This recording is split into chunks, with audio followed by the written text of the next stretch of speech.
Assalamualaikum students. How are you? Hope you are all good. Today we are going to proceed exercise 3.3.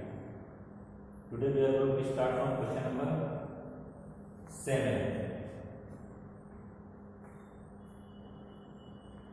No, question number 8. Question number 8 में देखिए क्या लिखा हुआ है. The following figures guns GUNS and runs RUNS are parallelogram. दो figure दी गई है question number 8 में. दोनों क्या है? पैरेललोग्राम है. इनके नेम दिए हुए हैं फाइंड एक्स एंड वाई. इसमें एक्स और वाई की वैल्यू हमें फाइंड आउट करनी है. जैसे फर्स्ट फिगर को अगर हम लोग देखें,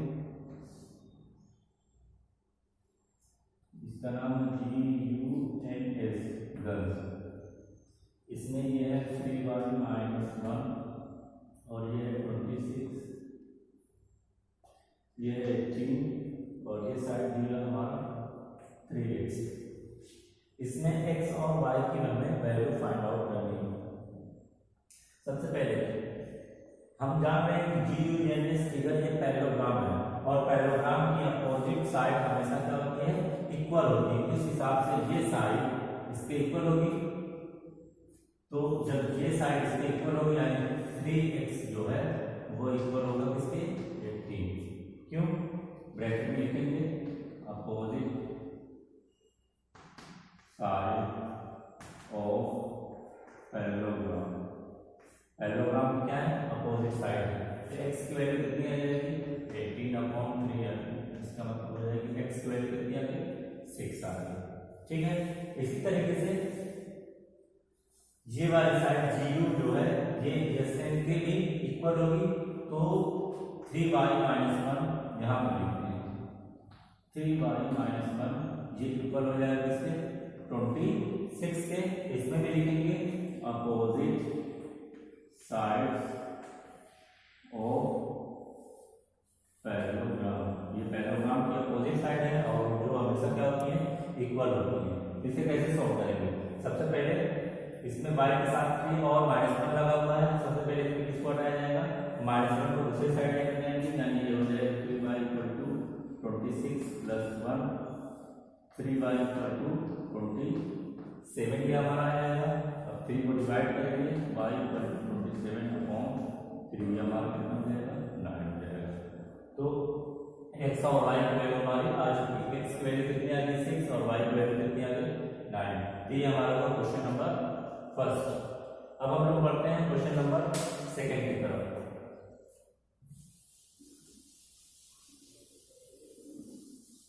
क्वेश्चन नंबर सेकंड की जो फिगर बनी हुई है ये कुछ इस तरीके से. इसका नाम है RUNS रन. ये हमारे पैरेललोग्राम है. इसमें देखिए डायगोनल दी है. पहली डायगोनल RN है और दूसरी डायगोनल SQ. ठीक है. इसमें डायगोनल वैल्यू दी हुई है 16 है और इधर बता रहा है x + y. ये हमारा 20 है और ये y + 7. ये वैल्यू दी हुई है. इस वैल्यू के बेस पर हमें क्या करना है? x और y की वैल्यू को फाइंड आउट करना है. तो आइए देखते हैं किस तरीके से वैल्यू फाइंड आउट होगी.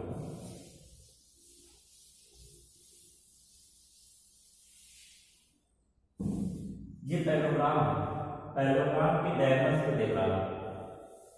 एक प्रॉपर्टीज है पैरेललोग्राम की कि पैरेललोग्राम पे जो डायगोनल है वो एक दूसरे को इक्वल पार्ट्स में डिवाइड कर देते हैं. एक दूसरे को इक्वल पार्ट में डिवाइड कर देते हैं. यानी RN जो पैरेललोग्राम है यहाँ पर एक पॉइंट ले लेते हैं O और जस्ट U जो पैरेललोग्राम है ये दोनों आपस में एक दूसरे को इक्वल पार्ट्स में क्या करते हैं? डिवाइड कर देते हैं. यानी ये जो हमारा डायगोनल है RN ये है ये 2 इक्वल पार्ट्स में क्या हो जाएगा?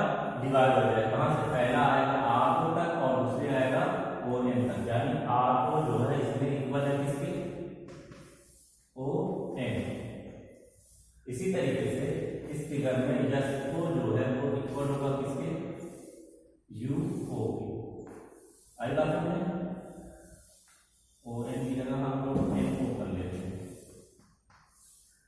इसका मतलब हुआ जो पैरेललोग्राम के जो डायगोनल होते हैं ना वो एक दूसरे को बाइसेक्ट कर देते हैं। ब्रैकेट में लिख देंगे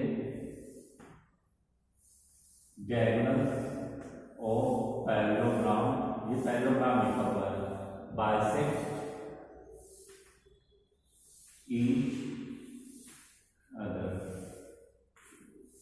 जो पैरेललोग्राम के डायगोनल होते हैं वो एक दूसरे को क्या करते हैं, बाइसेक्ट कर देते हैं, यानी टू इक्वल पार्ट्स में डिवाइड करते हैं। जैसे यहाँ पर लिखा हुआ ये पूरा पैरेललोग्राम और ये पूरा diagonal R N two equal part में आर ओ और एम ओ हो गया है, और इसी तरीके से यस यू डायगोनल ये टू इक्वल पार्ट में यस ओ और यू में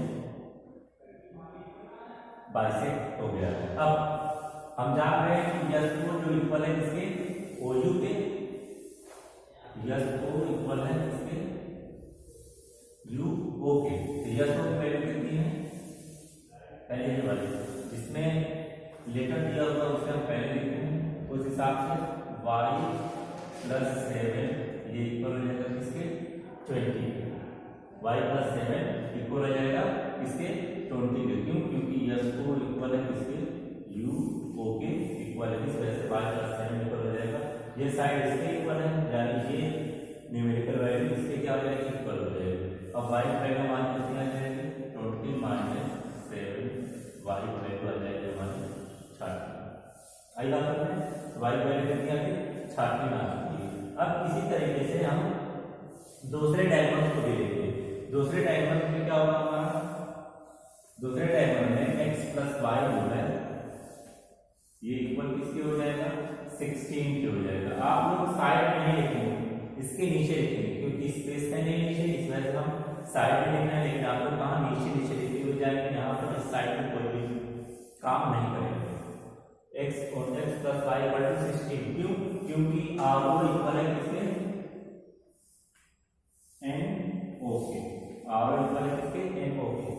तो यहाँ पर हमारी y की वैल्यू निकल चुकी है 30 है, यहाँ पर y की वैल्यू हम रख लेते हैं, y equal to 30 equal to 60। क्यों लिखते हैं, ब्रैकेट में लिख देंगे, क्योंकि y की वैल्यू कितनी है, y बराबर कितना है, 30 है, इस वजह से y की वैल्यू हम लोग क्या लिखेंगे, 30 लिखेंगे। अब x इक्वल टू 16, 30 उधर जाएगा, माइनस हो जाएगा, और x की वैल्यू हमारी कितनी आ गई, 3। तो आपके सामने दोनों वैल्यू दी हुई है, y की वैल्यू है और x की भी वैल्यू हमारे सामने है। इस तरीके से क्वेश्चन नंबर 8 हम लोग कंप्लीट कर लेंगे। और ये याद रखेंगे कि जो पैरेललोग्राम के डायगोनल होते हैं वो एक दूसरे को बाइसेक्ट कर देते हैं। ठीक है, तो हम बढ़ते हैं नेक्स्ट क्वेश्चन की तरफ।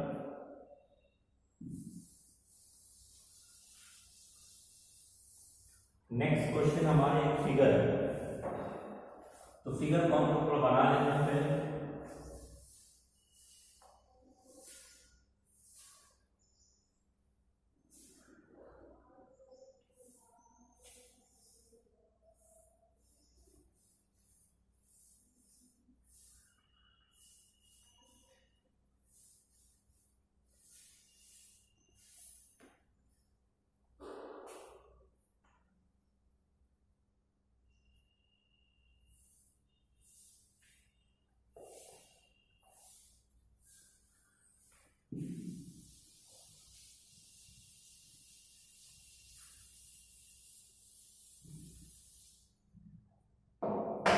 क्वेश्चन नंबर 9 पहले हम समझते हैं। देखिए नीचे लिखा हुआ इन द अबव फिगर, ऊपर दी गई फिगर में, यानी इस फिगर की बात कर रहा है, both R I S K and C N U V are parallelogram. दो parallelogram R I S K, देखिए आर आई एस के क्या है, ये आर हुआ, ये आई हुआ, ये एस हुआ, ये के हुआ। देखिए आपने पैरेललोग्राम बना है R I S K, parallelogram बना है। और दूसरा पैरेललोग्राम क्या है, C L U T, C L U T, ये देखिए ये हमारा दूसरा पैरेललोग्राम बन रहा है। तो दो पैरेललोग्राम एक ही फिगर में बने हुए हैं। इसमें करना क्या है, find the value of x, x की वैल्यू फाइंड करनी है, यानी ये जो एंगल बन रहा है इसी की वैल्यू, यही x है, इसी को हमें फाइंड आउट करना है। इसमें कुछ और वैल्यू दी हुई है, जैसे इसकी वैल्यू दी हुई है 120 डिग्री, इसी तरीके से इसमें इसकी वैल्यू दी हुई है 70 डिग्री। ठीक है, अब हम लेते हैं इन पैरेललोग्राम RISK, थोड़ा हम लेते हैं पैलोग्राम इसको RISK पैलोग्राम में लेते हैं। इसमें देखिए ये एंगल दिया हुआ है के और इस एंगल F को लेते हैं। ये दोनों के एंगल के और एंगल S, ये कैसे एंगल है? एडजेसेंट एंगल है, पड़ोसी एंगल के और एंगल S। तो बताइए एडजेसेंट एंगल का सम कितना होता है? 180 डिग्री होता है, यानी एंगल के प्लस एंगल S को जोड़ेंगे कितना हो जाएगा? ये हमारा 180 डिग्री होगा। कैसे लिखना पड़ेगा? सम ऑफ एडजेसेंट एंगल, केवल एडजेसेंट एंगल लिख देंगे तब ये हमारा काम चल जाएगा। सम ऑफ अगर नहीं लिखेंगे, अगर लिख रहे हैं तो ये बेटर है। एंगल के प्लस एंगल एस कितना हो जाएगा? 180 डिग्री। अब बताइए एंगल के कितना दिया हुआ है? 120 degree plus angle S equal to 180 degree होगा। अब एंगल एस आपका हो जाएगा 180, 120 माइनस होगा, कितना आ जाएगा? एंगल एस आपका आ गया 60 डिग्री। कितना आ गया एंगल एस आपका? 60 डिग्री आ चुका है। अब एंगल एस आपका निकल चुका है 60 डिग्री हो चुका है। अब इसी तरीके से हमें अगर ये भी एंगल पता चल जाए तो ये हमारे जो फिगर मिलेगी ये एक ट्रायंगल होगी। देखिए ये ई है, ई ये यस है, इस पॉइंट को हम लोग मान लेते हैं ओ। क्या मान लेते हैं? ओ मान लेते हैं, ठीक है। तो ई यस को एक ट्रायंगल बनेगा और ट्रायंगल के अगर ये एंगल हमें पता चल जाए, ये पता चल जाए तो हम ये एक्स की वैल्यू को बहुत आसानी से फाइंड आउट कर सकते। तो हमें एंगल एस की वैल्यू फाइंड आउट हो चुकी है। इसी तरीके से हम कोशिश करकर एंगल ई की भी वैल्यू को क्या करते हैं? फाइंड आउट कर लेते हैं। एंगल ई की वैल्यू में फाइंड आउट हो जाती है, हम एंगल एक्स को आसानी से निकाल सकते हैं। तो यहाँ तक आप लोग राइट कर चुके होंगे, अब इसे रब कर रहे हैं। अब दूसरा पैराग्राम लेते हैं। अगला पैराग्राम लेते हैं CLUE। इन पैराग्राम CLUE। अब देखिए एंगल जो E है वो इक्वल है एंगल L, है कि नहीं? एंगल E क्या होंगे? इक्वल होंगे। क्यों? क्योंकि ये क्या है? अपोजिट एंगल है। क्या है? Opposite angle. और हम लोग जानते हैं पैराग्राम के अपोजिट एंगल, पैराग्राम के अपोजिट एंगल हमेशा क्या होते हैं? इक्वल होते हैं। इस वजह से एंगल E जो इक्वल हो जाएगा एंगल L। अब एंगल E हमारा हो जाएगा, एंगल L कितना दिया हुआ है? 70 डिग्री। तो एंगल E हमारा कितना आ गया? 70 डिग्री। यानी ये भी पता चलते हैं ये हमारा 70 डिग्री। अब ये हमारा कितना आ चुका था? इससे पहले निकाले थे 60 डिग्री। अब एक्स की वैल्यू को आसानी से अब लेते हैं इन ट्रायंगल। ट्रायंगल लेते हैं ESO। क्या लेते हैं? ESO को पॉइंट को अपनी तरफ से लगा लीजिए। ट्रायंगल लेते हैं ESO। ESO ट्रायंगल में angle E plus angle S plus angle X equal to 180 degree होता है। Sum of angles of triangle, sum of angles of triangle. Angle E कितना आ चुका है हमारा? 70 डिग्री आ चुका है। एंगल S कितना आ चुका है हमारा? 60 डिग्री आ चुका है। और X ये है इक्वल टू 180 डिग्री। पहले ऐड करते हैं, कितना हो जाएगा? 130 degree plus X equal to 180 degree. अब इसे यहाँ पर लेकर आते हैं, ये X इक्वल टू हो जाएगा 180, 130 इक्वल टू दूसरी साइड जाएगा, क्या हो जाएगा हमारा? ये माइनस हो जाएगा 130 डिग्री, यानी इसकी वैल्यू आ जाएगी 180 माइनस 130 आपकी आ जाएगी 50 डिग्री। तो x की वैल्यू कितनी आ गई आपकी? 50 डिग्री। तो देखिए किस तरीके से x को हम लोग निकालेंगे। ये एक्सरसाइज हमारी कंप्लीट हो चुकी है। अगली क्लास में हम स्टार्ट करेंगे नेक्स्ट एक्सरसाइज से।